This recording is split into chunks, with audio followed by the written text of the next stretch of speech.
So then I looked at him and I said, "You don't know who you're dealing with." Oh, you said that. That's right. And then I said, when the sign says no parking, it means no parking. Wow, that must have hit him right between the eyes. Oh, you should have seen the look on his face. What did he do? Go crying to his mother? Well, actually, no. He said sorry about that and that he wouldn't let it happen again. But I told him to never forget it, and that if I ever saw his miserable mug in that parking lot again, why, All right, it is time, crew. I would wish him a Merry Christmas. It is time for us to clean the emergency storage shed up on Summit Point. But Cap, last time we tried to clean that out, we got snowed out. Well, this time I've checked the weather app and it is blue skies as far as the eye can see.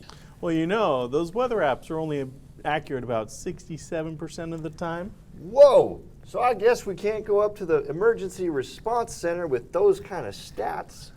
DJ, did you know that 43% of all statistics are made up on the spot? They are? Yeah, that's about 2,000% accurate. Really? Seriously? Anyways, I'm going with my eyes in the app. I mean, look at the weather. This is our window. Let's go do it. It does look nice out, but maybe we should check the local weather station just to be sure. Okay, have it your way. Let's go check out the weather station, just to be safe. Sounds good. And we're going to have a cold front surging up from the south. This is going to cause blizzard-like conditions, especially on the Timber Trail summit. If you're going anywhere, I'd highly reconsider. Well, I stand corrected. I guess with weather like that, we shouldn't go anywhere. I wouldn't want to get stuck in a blizzard.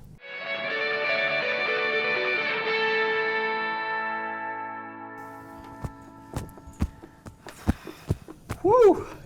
It's scorching. Can we please turn on the AC? We don't have AC. Oh, well, could we please go get an AC so that we could turn it on? It's the middle of February, and it's the hottest day in 12 months. But we're not going to overreact and buy an air conditioning unit just because. Bummer. I will say that we never should have listened to that weatherman. We lost our opportunity to clean out the shed on Summit Point. Who wants to go swimming? Huh? Johnny, we don't have a swimming pool. Right. No swimming pool. It doesn't exist. DJ, go find out what swimming pool Johnny's talking about. I'm on it. Cap, how is the weatherman this wrong? Well, he's human. Only God knows the future. We can take our best guess, but at best we're, well, fallible. Yeah, I understand that, but how is he this wrong? Well, he was tremendously wrong. Well, let's see how it goes tomorrow. Yeah, okay.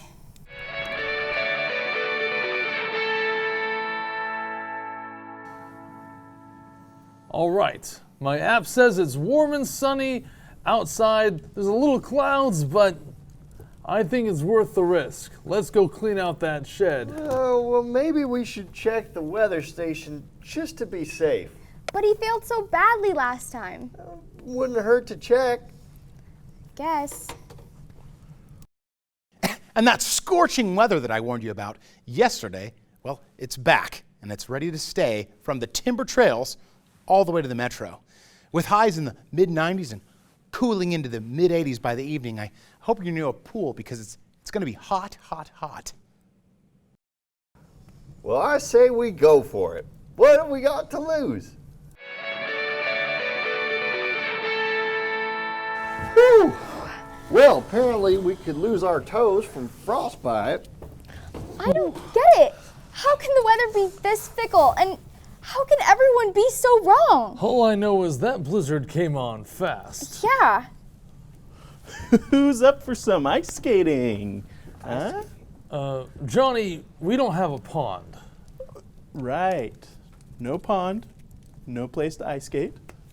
Forget I mentioned it. DJ, go find out where he's ice skating. I'm on it. It's all wrong. Why don't we just wait until summer? The Bible says that we plan our ways, but the Lord directs our steps. That's why it says in James that we should say, Lord willing, before we make our plans. Why does James say that? In James chapter 4, it talks about boasting about tomorrow. James tells us not to be arrogant about saying that we know the future and that we have the plans all set out. Why would it be arrogant? Everyone makes plans without saying that. James didn't want us to be robots having to say that phrase every time. That would get a little old. Well, then what does he mean? Well, James was telling us not to be arrogant and really to have an open-handed approach to our plans in the future. Open-handed? Yeah, let me explain. You see this pen? Try to take this pen from my hand. Okay. Well, I can't do that if you're going to hold it like that. Exactly. As you see, this is what we often do with God and the future. We take our fists, that's our hearts, and we hold it around our plans, and we tell God this is how it's going to be, or else. And the problem is, He has to oftentimes break our hearts to get to His perfect plan for our lives. Interesting. Let's try to take the pen now.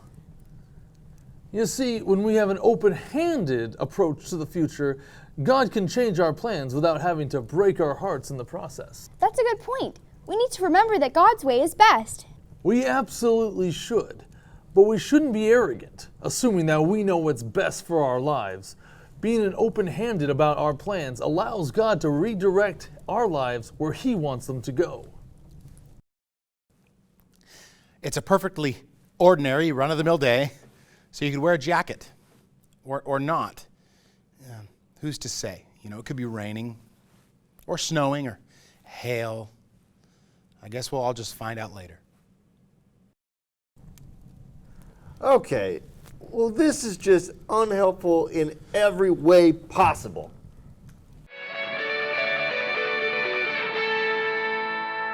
Well, it's nice to finally have that emergency shed cleaned out. It's nice to know that we have it all ready to go in case there's an emergency. Yeah, but Cap, if only God knows the future, isn't it arrogant to assume that there will be an emergency on the summit? That's a good point. It's important not to be intentionally thoughtless. You see, God has given us brains to use for His glory.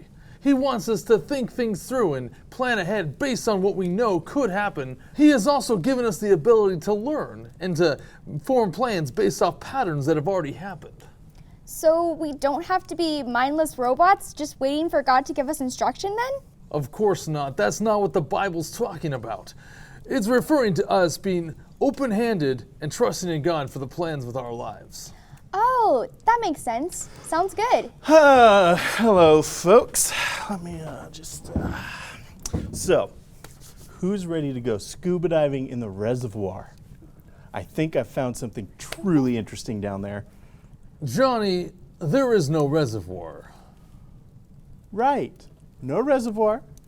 No Where are deep you getting mystery, the scuba gear? No Loch Ness Monster. Nothing's out there. DJ, investigate, please. On it, Captain.